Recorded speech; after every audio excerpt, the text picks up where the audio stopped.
What's going on, guys? Welcome back to the episode podcast of the Flow In, Flow Out podcast. My name is Sam Nangman, lifestyle and performance coach, hybrid athlete, and philosopher, and your host of the podcast today.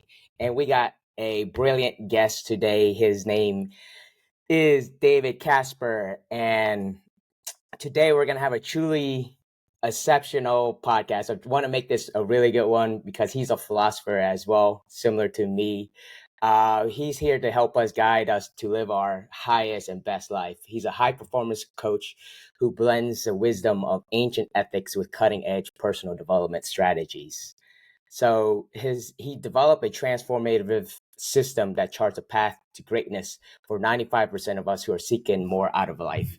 He has a PhD from the State University of New York at Buffalo and teaching stints at prestigious institutions like the University of Nevada, Reno, and Rutgers University.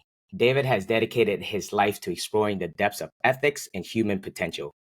His published works include Intuitionism and Explorations in Ethics. Hopefully I said that word right. He's made significant contributions to the field, and his forthcoming book, The Stoic Way of Greatness, it's already generating buzz in the personal development community. So Dave is not just a man of theory, he's a man of action. Through one-on-one coaching, group session, and talks delivered across the globe, from the US to Canada, Turkey, and Israel, David has been helping people unlock their potential and live their lives of true greatness. And if it weren't enough in his spare time, you might find him strumming blues guitars, getting lost in pages of Victorian novel, and delving into the fascinating world of conspiracy theories, and how they entered mainstream culture. So today we're going to explore David's journey and dive into the principles of high performance stoicism and discuss how we can start living with purpose, resilience, and true greatness. So let's get ready for an inspiring and empowering conversation. David, welcome to the show. Please introduce yourself and tell us a little bit about yourself and how you got here. Well, thank you for the great introduction, Sam Nang. And so how I got here, that is quite a long story. And Yes. it started when I was an undergraduate and I didn't know what to major in. And when I came across philosophy, I was interested in these theories about what the universe is and things like that. Mm-hmm. But in Plato and Aristotle, I was really fascinated with this idea that there are people that have courage, that they could take action under any circumstance. Mm-hmm. And that takes us even back further to when I was a kid. What did I love as a kid? I loved superheroes. And Yes. So I saw a connection with that. And for many years, I studied philosophy, getting my doctorate eventually. And then what I did for most of my time was I was an academic. Mm-hmm. And for many years, I was interested in what I saw about self-help. So a big one way back in the 90s was Tony Robbins was on late at night. And basically, I think like many people, it seems like something's happening.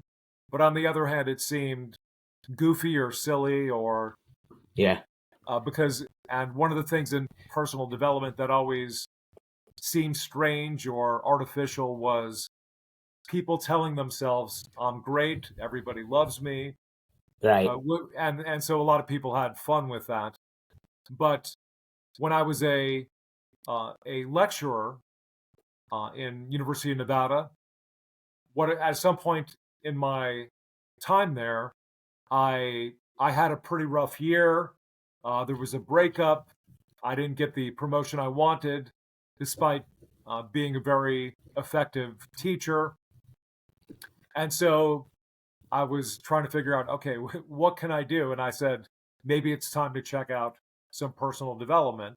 Mm-hmm. And it was quite a incredible experience because when you are a philosophy student and a philosophy teacher, it doesn't matter what your view is, you're going to develop a strong degree of skepticism because in order to present a theory that can give you a published work, it has to Mm-hmm. be airtight. So you have Airtight. to basically doubt and check every sentence. And of course, what philosophers are very famous for is being very critical of other people's works. So there's a lot of things in personal development that I thought, okay, I wasn't at ease with it from the beginning, but Yeah. then I had a few coaching sessions, and that really led me to change my mind. And uh, where I was having a bad time before, I started to go to my department, to my campus, and then I did have a new outlook on life. And then I've been doing personal development since then. And so, and at some point, it came to my attention there's actually a strand of personal development called high performance, which Uh-huh. means I'm not just going to feel better, I'm not just going to be more confident, but I'm interested in going all the way. Meaning, Right. I want to see how far I can go in my life. And then, and the connections between that and what I found in Plato and Aristotle with what they called men of virtue, that connection was totally clear. I saw that all along. The big challenge for me was how do I put these two things together? And then in the past, about 3 years ago, at some point, I saw that high performance stoicism was the the vehicle for Mm-hmm. me to be a high performer, and as I say, 95% of people to be high performers, and that's what brought me to where I am today. Wow. Thank you for sharing your story. There's a lot there. There's a lot of thought behind what you've developed and put together. I think philosophy is a way of thinking, and how you describe Plato and Aristotle in your undergraduate and how it's influenced you, and even superheroes.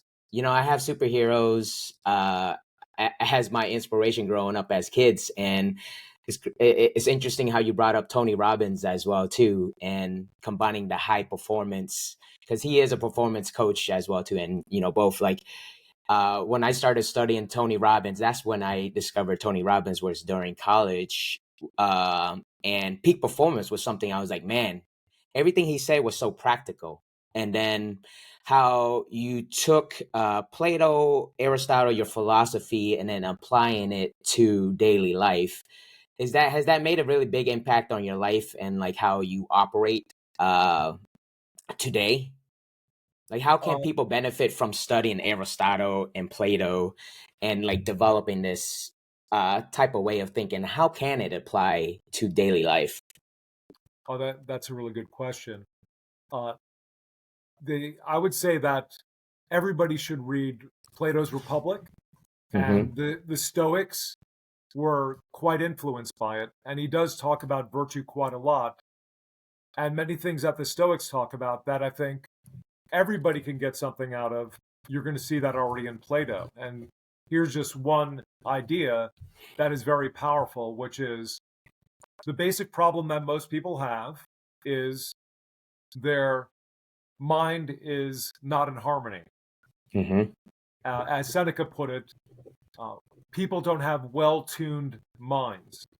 And Plato talks a lot about how a virtuous person, their whole psyche, their whole soul is in harmony with itself. And anybody who you would say that person's in harmony with themselves, that would be equivalent to a high performer. And why is Mm-hmm. that? Because we all want certain things out of life, Mm-hmm. and we're not and many different things. We all want many different things. So I want to be very successful. I want to have all my basic needs taken care of. Yeah. Actually, I want to live in a beautiful place. I want to live in maybe a big beautiful house. I want to have friends. I want to have a business. So the more you think about what, just take the average person, what they want out of life, there's a lot of things, but how do they go together?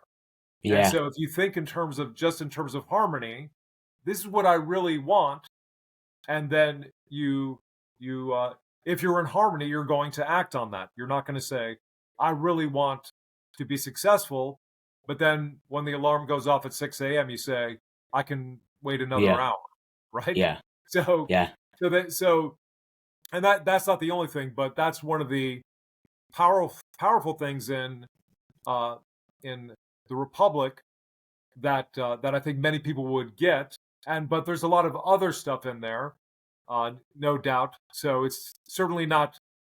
You would say it's certainly not mostly about personal development, but there's the insights there are very powerful, Yeah. and that's why I would agree with many people today who are engaged in studying Stoicism, because Stoicism is certain from the works we have much more action guiding, Mm-hmm. meaning more practical than say Aristotle's Nicomachean Ethics.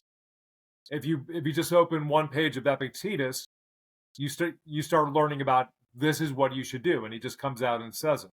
Yeah. Uh, So Sometimes I think the practicality is very important. Like you and I love Tony Robbins. I think the reason why I resonate with Tony Robbins is just because he was a psychologist, but he was a practical psychologist.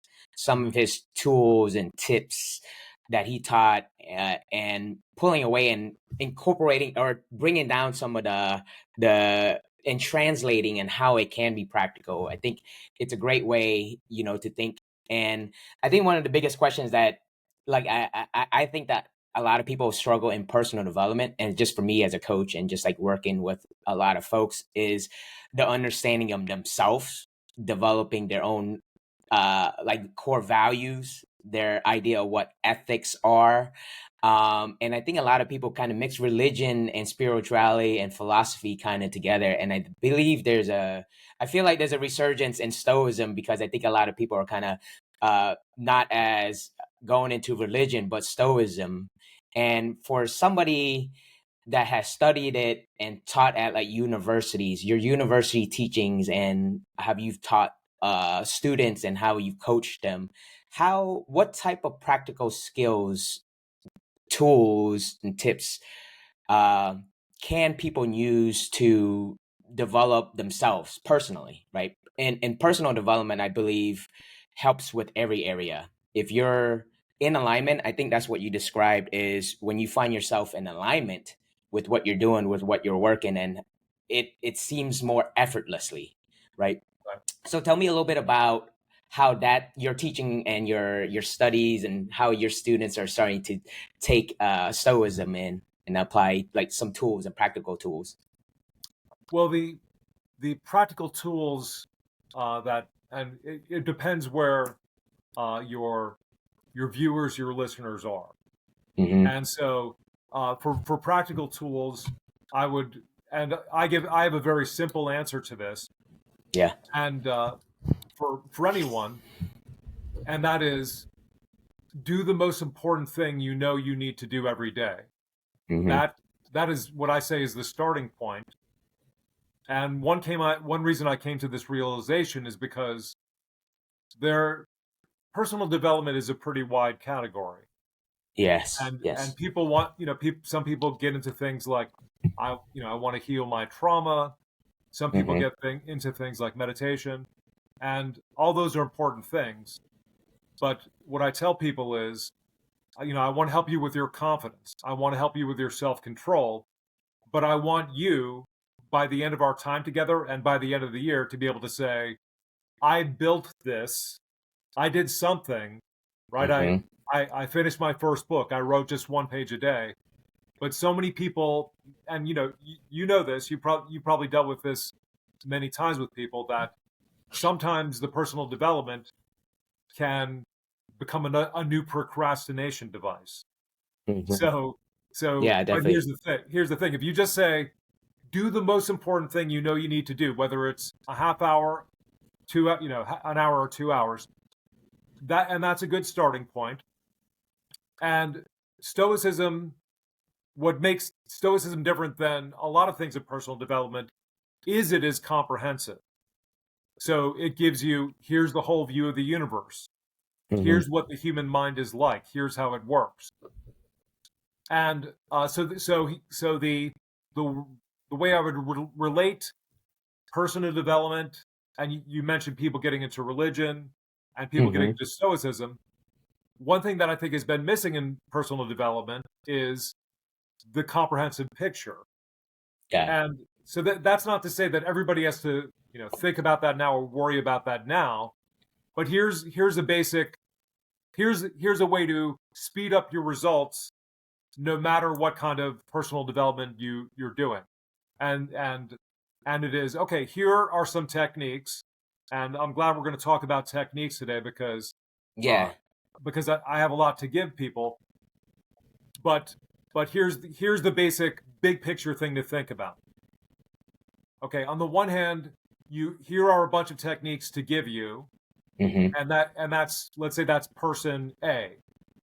Now with person B, you say, here's a bunch of techniques to give you, but you're going to make it a lifestyle. Right. You're going to involve your whole life in it.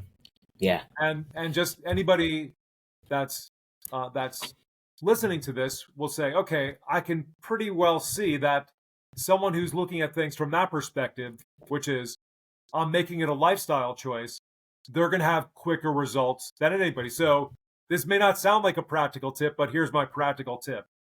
Whatever It's your view of the universe is, and whatever religion you have or your comprehensive view of the universe, think about personal development in relation to that, and think about I'm making a lifestyle change, yeah. meaning I'm going to be the one who gets up every day at 6 Yeah. or 5 or whatever you think is best. I'm going to go to the gym 3 days a week without fail, and maybe 4. Whatever you think would be the way to go, start thinking comprehensively, and then you'll get a better picture and it's of how it's all going to fit together. But plus, it's more exciting Yeah. because okay, here are 4 tips. I'm going to give you a tip for better self control, more Yeah. confidence. Here's a visualization tip. Those are good, but if you start thinking comprehensively more, you're going to be accelerating because, tell yourself, okay, I'm going to start living a new life. It's Yeah. challenging, but it's also exciting. Yeah. That is great insight. And it does align to type of like doing things a little bit more effortlessly, and the philosophy of incorporating your personal development into your lifestyle. It actually is not as hard as people think. It takes initial bandwidth, but with anything, it takes some kind of bandwidth to make some kind of shift and change in your mindset, and to start thinking about personal development as like your foundation and your lifestyle. I think a lot of people separate the way of thinking work and life and spirituality, but in we talk about like the way of thinking. Like for me, I always see philosophy as something like, just like you said, is more comprehensive, instead of just, hey, today I have to be with my family, right? Today I have to go to, or at this time I have to go to work. Today I have to go to gym. But it all encompasses this together, and I believe that it affects every area of your life. Like if your relationships are great, your business is going to be great, right? You're going to be happier and more joyful. You're going to have better relationships with like uh easier to network. And then if you're crushing it at the gym, of course you're gonna be crushing it in the other area of your life as well too.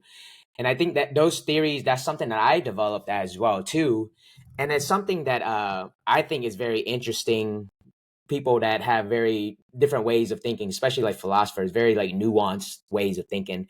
And talking about conspiracy theories, I think I think for me, I love hearing people's theories as much, but I also, I part of this podcast, part of this message is uh for me, when I was worried about putting some content out, I was like, what if I say something wrong? What if a intellectual person from the PhD, or that has a PhD, like disproves my thing? But it's like, but I'm only speaking from my experience and my own personal studies. So tell us a little bit about conspiracy theories, how to develop conspiracy theories so you don't sound like a crazy person. Oh, okay.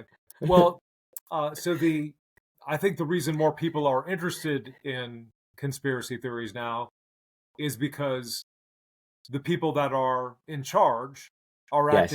are doing more suspicious things. Right, right. and we're aware of it through the internet. Yes. I think that Uh, is one like reasons why I started questioning things is like like paying attention to politics and religion, and it didn't sit right with me. That's kind of like how I started out to like studying Stoicism, but the conspiracy theories. But yeah, just continue on. I want to hear like how someone would develop it or just present it. okay, well, here, I think the best way to understand, the best way to think about conspiracy theories is that it should not. Nobody should say it's a strange thing that people who have as their predominant value might conspire to gain more power, right? So Hmm. if people are who there's a bunch of people who are really after power that they want more power. It's almost like with anything that someone values the most, right? If someone values eating the most, then they're going to get together and go to a restaurant where they can eat more. Yeah. So that's pretty clear. Uh, the but one thing that because many people will just say, "Oh, that's a conspiracy theory," so they say that and they dismiss that something is wrong with the situation. Hmm. Now, the uh, one of the problems I've found with conspiracy theories is the people that develop them, since they don't know the facts of the situation, they put in what they think is a plausible Yeah. explanation. I see that a lot. But the problem is that uh, coming up with a firm idea or putting out a firm idea of this is exactly what happened, basically, that is a good way of closing off investigation into it because the people who are defending the actors in the situation, they can point out in 3 minutes, oh, there's three things that don't fit your theory, right? So, and Yeah. I think the people that are, and so let's say, okay, there are people conspiracy in conspiring, but I think everybody has to understand there's power dynamics among those people, Hmm. and the Hmm. situation's more fluid than you think. I don't believe that there's a special group of people that's running everything. I think it's always different people vying for power, and they have their own internal fights among the people that are on the same side. Yeah. So I think there's nothing wrong with putting out a theory. Here's what I think happened. The problem is the more you say it is definitely this, the better the chances that your idea is going to be dismissed because people will say, "Oh, it's on the record that that person wasn't even there," right? Yeah.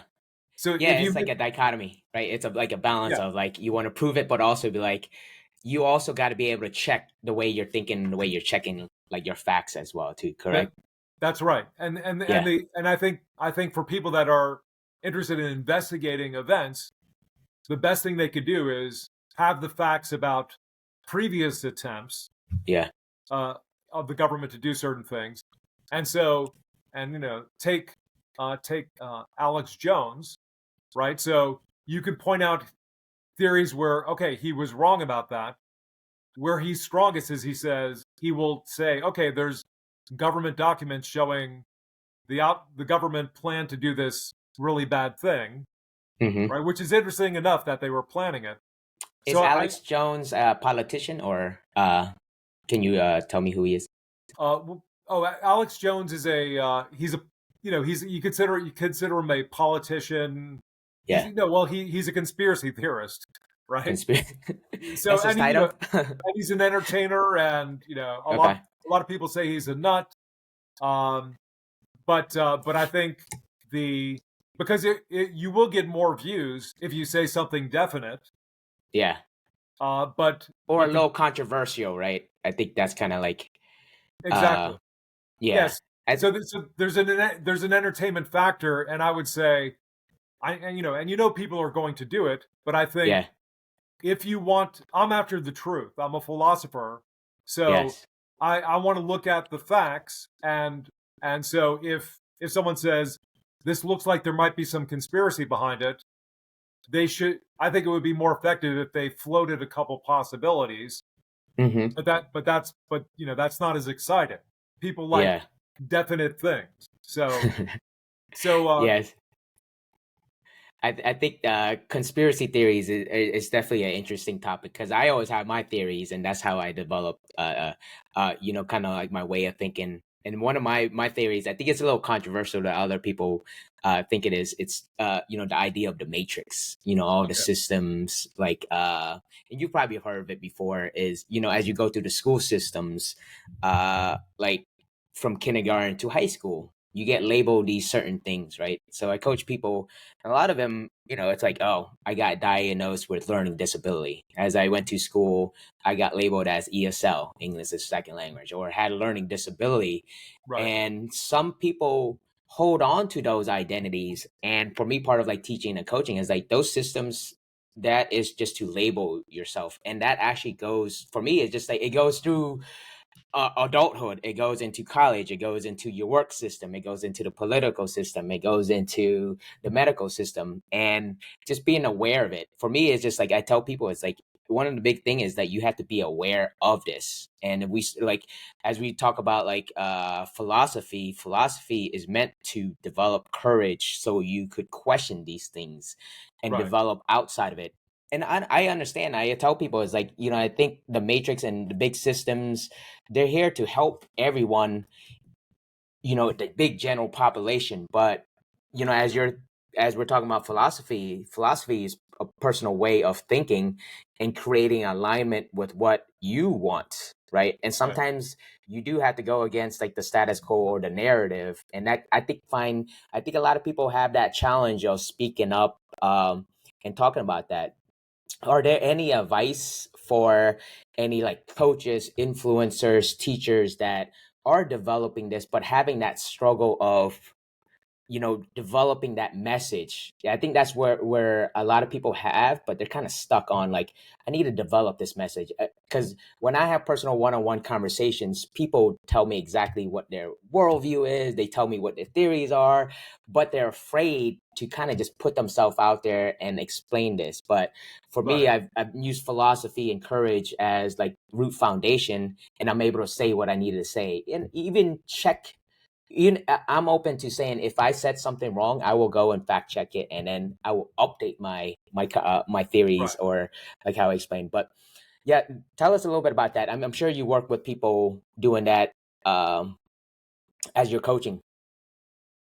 Well, I the I understand the whole matrix theory, uh, and I won't, I can't say there aren't people that are out there that have, they're power hungry, Mm-hmm. and they might, they have plans that are, or ideas or motives that you say are bad, but Right.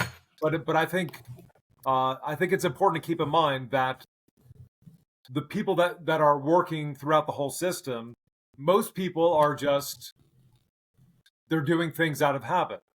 Mm-hmm. They're following other people, right? Yeah. So there's, and like I said before, even within the people, even within the kind of the, if there's some,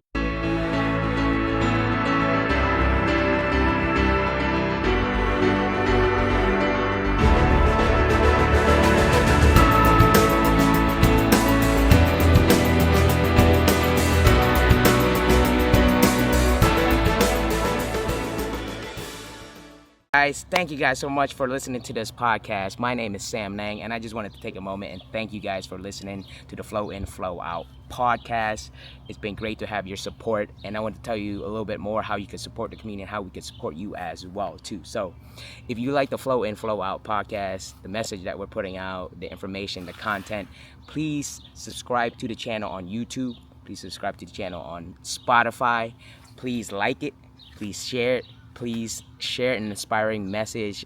It helps with the algorithm. It helps get the message out to people that need it. So that would be greatly appreciated. Now, if you are in need of more personal development support in those areas of physical fitness, nutrition, mindset, spirituality, anything in that type of area, please book a discovery call with us. We'd love to help you. We'll get some time on the schedule to chat about what your struggles are, how we can help you, and we'd love to support you in that way.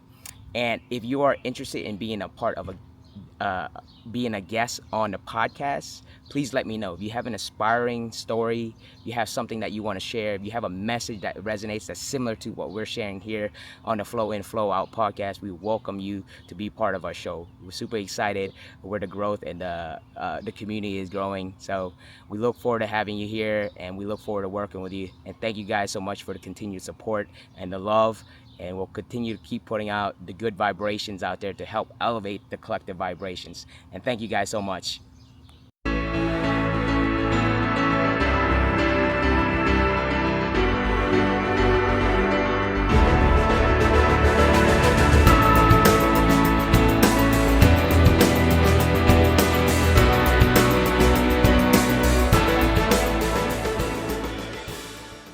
Group of people that are the most powerful, there's even differences among them, and they're jockeying for power. So the world, I think, is a little messier than that kind of matrix image gives.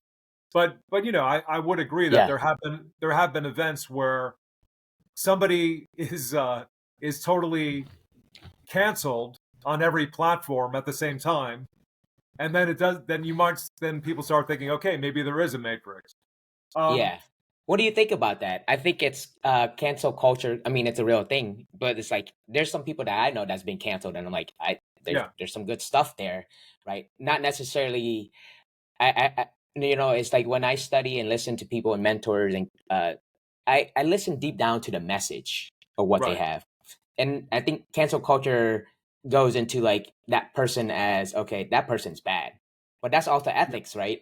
Each perspective on like who's right or who's good or bad and everything. And so that's something that for me is very interesting. I look at people's message. I'm not sure how other people should look and think about cancel culture and how it's actually affecting their thought process, Well, there's no doubt it's affecting people's thought processes, because if you see that someone is canceled, then you're going to be careful about saying the same kind of thing. And I think the big question is, the big question about this is, do people know the rules so they can avoid being canceled? And you can point out cases where no, there was no rule that was stated that this person violated, and so then from that, just on that fact alone, you could say the fact that they were canceled was unjust. Now, but people being canceled isn't new. Even in a free country like America, you could go back to the 1950s and 1960s, and if someone said something that was controversial, maybe about sexuality, then their career could be ruined. So I would just say, well, let's talk, before we talk about whether cancel culture is good or bad, let's talk about what are the rules so we can follow them. These are, what is it? We can what talk about rules? that. And also, a lot of people are talking about democracy being under threat these days, and the question is, did we have a democratic decision that these are the rules? And I would say no. I don't remember voting for anyone, or whether I voted for them or not. I don't remember anybody running for office saying, oh, here are going to be the rules about whether you're canceled or not. So what's happening is, this is part of the internet. There are people on the internet who are, in whatever fashion it took place, some people running around saying you can say this but you can't say that, and here's what we're going to do to you if you say the wrong thing, even though you don't know the rules. So all I can say is that the people that are doing in the canceling and engaging it, they do have to understand that what they're doing is not a just thing to do. Because it, in a court case, for you got to hear everything. Yeah. you go in there and here's the evidence and here's what you did. But in this case, there are cases where people's careers have been ruined because they said the wrong thing on Twitter, even though the person agrees with their political views. And they Yeah. didn't, they didn't understand, oh, that's what I said. That was wrong. And this gets to another, this, this is connects to another interesting area, which I'm sure you're probably interested in, which is, it seems in terms of what people say these days, we're Mm-hmm. becoming more and more superstitious. In other Mm-hmm. words, it almost seems like someone from someone from America uh, went in international waters and found a new island, and then there are people there that if you say the word, you say the letter X, then you will be banished from the tribe. If you Yeah. say the letter A, you will be powerful and accepted. Yeah. And that we used to think that was very superstitious to say, because in the past, It people is. used to say if someone said something like "God damn," it would be like, "Oh no, you are going to bring You the shouldn't wrath do of that. God on you." Yeah. Yeah. Yeah. So, It's just kind of breaking the paradigm of thinking and just thinking a little bit different. And I think that's part of what this conversation is I emphasize a lot of people that we might not be seeing the clear picture. And I study a lot of as you can see, I have Buddhism is one of my main understanding of philosophy, or main, and Stoicism as well too. They're very similar in the way of thinking, of trying to understand how you fit in the universe, how you fit in, and how you think. Thinking, to me, I think, is the one of the most important things that we can do, because it makes you an individual person outside of all these cancel culture. And it's very confusing to me. I know, David, you've probably seen a lot of life. You're a lot older than me, but I'm at an age of like 39 where I'm starting to discover myself, creating my own identity, and can still continue to develop my own identity, and also share piece of wisdom for other folks to that more understanding of the universe, of how you fit into the world and everything. I think that's extremely important. I think your message is great. I appreciate you sharing it as well too. But what I'm interested to hear is you have a book on the way. It's called The Stoic Way of Greatness. Is it published yet, or no, do you no, have it is. like a It set is. date, Yeah, or are you it's still not working on published it? You yet. Yeah. still working on it? Okay. No, Would you like to it's discuss it a done. little bit? Yeah, sure. I'd love to. Yeah, I'd love. tell us a little bit about the key concept, and then I think one thing, I have some practical news, or try to, like, books. I read a lot of books and I share a lot of wisdom, but I know a lot of people aren't into books, but there's power in books and the wisdom behind it and everything. So maybe share some of your key concepts, some ideas about it, and then I can share some of your resources on Facebook as well too. Okay, Yeah, sure. So the book is. Have you ever read a? Have you ever taken a look at Epictetus's Handbook or the Enchiridion? I It's a have not.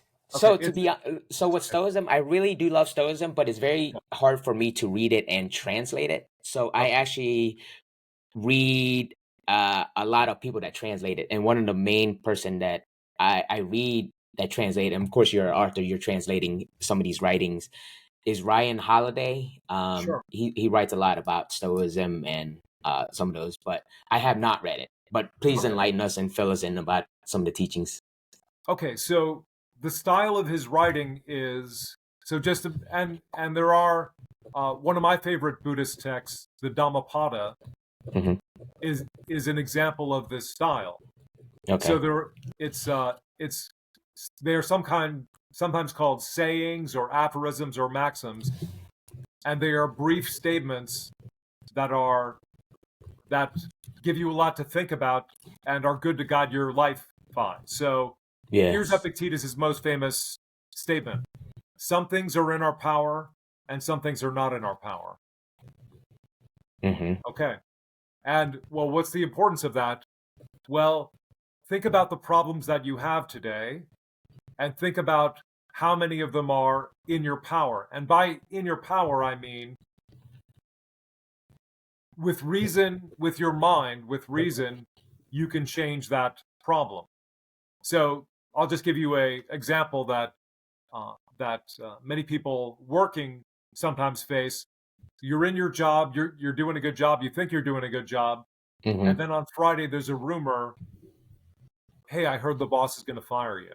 Yeah, yeah, Okay, so Epictetus would go to work on this and say, okay, what's within your power? What's in my power is how I handle this and what I think about it and what I do. What's out of my power is the final decision. yeah. It's also out of my power at the moment to know if it's true because you're just hearing a rumor. But here's what most people will do: they'll get upset, they'll freak out about it. They'll start thinking about, okay, my family's going to be out on the street. They'll start thinking, I'm never going to get a job again, Mm-hmm. right? And you could see in that situation, even though it's normal, you might say it's human nature. Epictetus is saying, slow down and recognize what's in your power and what's out of your power. And there's a connected principle that I think is very helpful for people in business and people who want to be high performers generally, which is focus on the solution, not on the problem. That's within Mm-hmm. your power too. In other words, you could say you could do 100 things when you get home. I'm Yeah, gonna I'm gonna update my resume. yeah. I'm gonna start searching online for another job, right? Or you could just say I'm gonna forget about this and wait to see what happens on Monday or Tuesday. Yeah. So the general structure of Epictetus' writing, and Marcus Aurelius has a similar writing. There's simple sayings, and oftentimes it's not clear what they're saying, right? And Yes, that's like, that's it's yeah, very hard. It's kind of like cryptic where you actually have to. I think for me, when I hear like aphorisms, when you say quotes, they're yeah, meant for you to kind of just think about and apply. And right. I think the practicality of that, of like thinking day to day and using some of those aphorism and those quotes, those are powerful and stuff. Is very helpful. So focusing on a solution and focusing on what you can control is the heart of what Stoicism is, right? Okay. And Yeah. well, and that's the most famous thing from Epictetus. And the people that here's another one from Epictetus. Uh, Hmm. it is not it is not events that upset us. It is our judgment of events that upset us. Right, right. And that's the kind of thing you can see that, and you can say that's true. And here's the practical part for your listeners: whatever you do during the whole of today, tomorrow, walk around and think in your life the things that are bothering you, the things you have to do. Think what's in my power, what's out of my power, and then also think it's not events that upset us, it's our Yeah, judgments of events. yeah. And so that's one great thing in our power. Meaning, if someone tells me there's a rumor that you're going to be fired, it's within my power to say I don't know anything at this point. Yeah, yeah. I have no basis for being upset. And I could also say this, and I think you would agree with this: if I were to be fired, this could be the greatest opportunity of my life. And You and know, there, I think there's that's funny when you say that. It's like I've encountered almost every life event, getting fired, yeah, married and stuff, and using Stoicism to kind of navigate this. And what you just said is very powerful in a way where like you can only control your perception. Perception, I think, when you're talking about is what can make us or break us. You know, that's I right. think that's a And very powerful way. Yeah. and just those two little principles right there, if people just would start applying them more often, because people, on some level, we recognize this.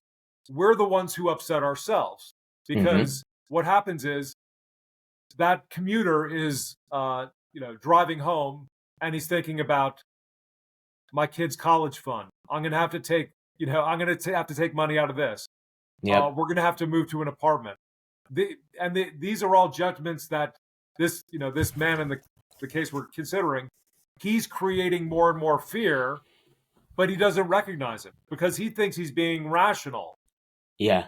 So just applying these two principles, if you go throughout the day and see, hold on a second, it's my judgment that is either going to make me upset or not. And so Yeah. everybody can try this as an exercise. Think about the thing that gets you upset during the day. And for many people, it's a traffic jam. Mm-hmm. So say, okay, before I leave the house, just say to yourself, there's going to be a traffic jam. Don't worry about it. Just assume it's going to happen.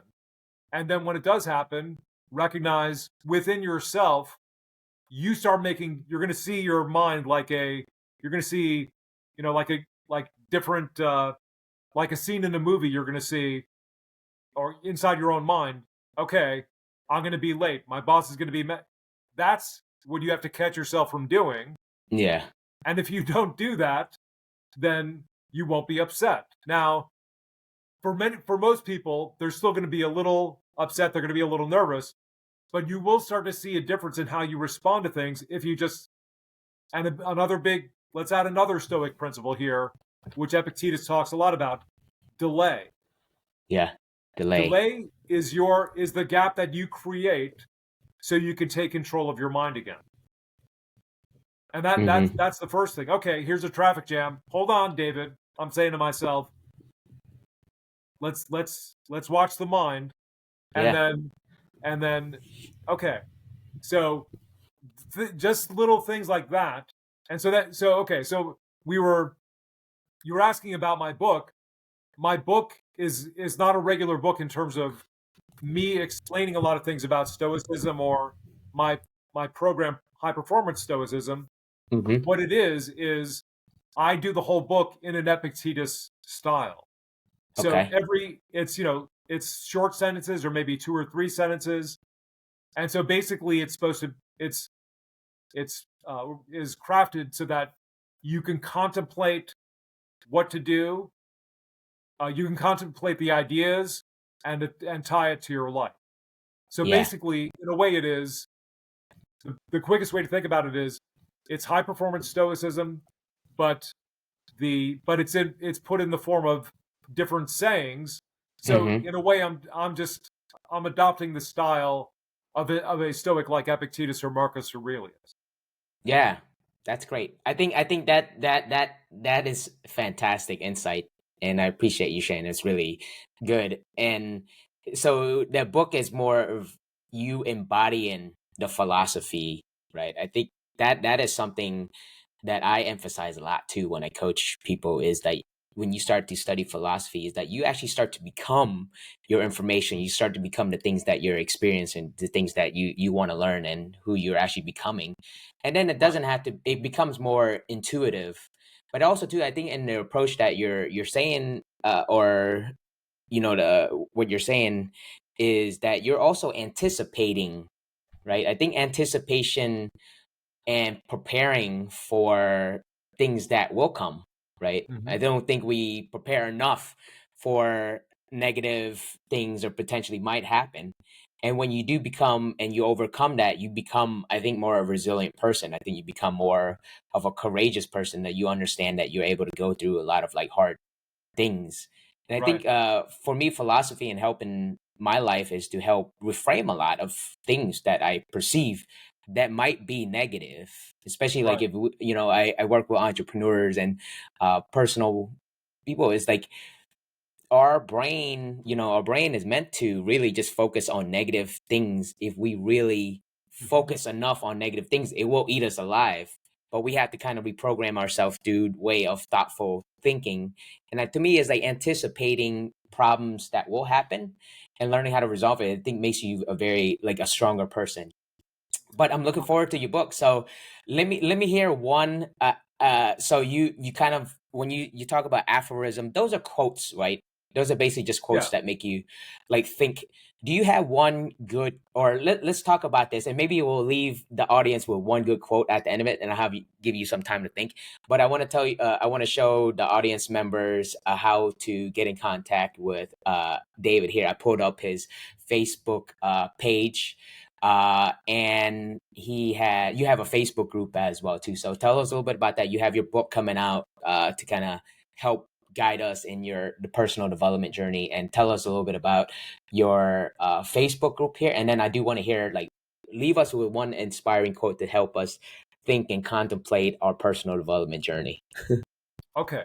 Yeah. So the group is called Stoic Practices for Success, and so we talk about Stoicism, and uh, I don't just I cover the inspiring quotes, but Mm-hmm. I cover enough quotes from different areas so that people will get a greater picture of the comprehensive philosophy.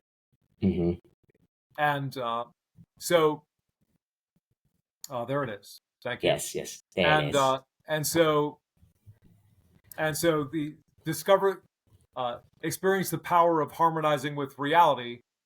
That's what Stoicism is attempting, to get you to do.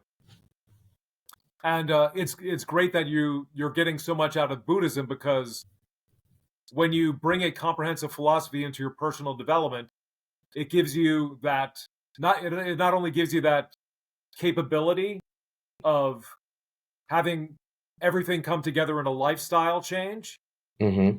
but it also covers the gaps that are there in just personal development. Meaning, there are deeper things that we believe that will affect our behavior, our thoughts, that we have to take into account than just success. So we have to think about, what am I, a human being? Yeah. What does that mean? What is my purpose on earth? And so it's good to have a comprehensive philosophy. So before you said, so do you want one quote, or do you want a technique, or what? How about a good quote? I Okay, don't know if do you have one that you want to share that you wrote from your book, and I could kind of see, because I want, and to tell you a little bit about my story. I went to undergraduate and I just did self study, not formal right, studies like you did. I didn't get a PhD or anything, but there was a point where I was contemplating a lot, and then I had this awakening. I was like, oh, what am I, like a spiritual, like I was going behind, like, am I a monk, am I a priest, but right. then I was like, I came to this thought. I was like, and I was talking to my friends, I was like, you're like a philosopher. So that was like kind of the identity I took. And maybe a quote that will help anybody to be a better philosopher or a thinker, just something simple that we could all meditate on, because I meditate on things. I think that's Sure. what Okay. So uh, here's a quote for all your listeners and you. So yes. here it goes. Consistent, rational action creates the shortest path between where you are and the best place you can be. Consistent rational action will take Create you will creates create the shortest path between where you are and the best place you can be. path to where you are. Okay. And the best place you can be. I love it. Perfect. And it's simple. No, I think we don't have to like overcomplicate it. I think sometimes we overcomplicate a lot of things, right, David? I think you've Right. probably seen that from a lot of people with success. And Stoicism really helped me, or philosophies really helped me kind of cut a lot of the noise that I think a lot of people been having, and really actually, and it's very, when I come down and philosophically, the most important thing that we need to do as self is to develop ourselves, right? What happens Right. when we develop ourselves? And I think that's when I'm seeing that the consistent rational action creates the shortest path to where you want to be, right? It's eliminating a lot of the distractions. And I think in those ways, like Exactly. where I talk about the different systems, and sometimes you do have to get into solitude to develop yourself and be able to give back to, your communities. As like you're writing a book, you're creating a Facebook group, and it seems like you have everything in alignment with what you want to do and your purpose and mission behind it. And that's at the end of the day is really the purpose of the podcast. And it's great to have you on and have you share some of your insight and everything. And this aphorism or this quote, I'm gonna use it and put it into our podcast descriptions and everything. And then before we leave the podcast and everything, I want to hear, is there anything that, I think for me is like when you say something, right? If you want to achieve something, you want to manifest something, what are your goals with like your business and like your book that you want to see happen? And then, give or, and the message that you want to share with everybody before we leave, or before we end the podcast today. Okay. Yeah. So what everybody that is listening to this, watching this needs to know is that you have greatness within you. Now, that is not simply an inspiring thing for me to say, but actually the science backs it up. The psychology backs it up that people, by consistent rational action, challenging yourself on the most important thing you need to do every day, these people do great things. It's not, Yes. people aren't born that way.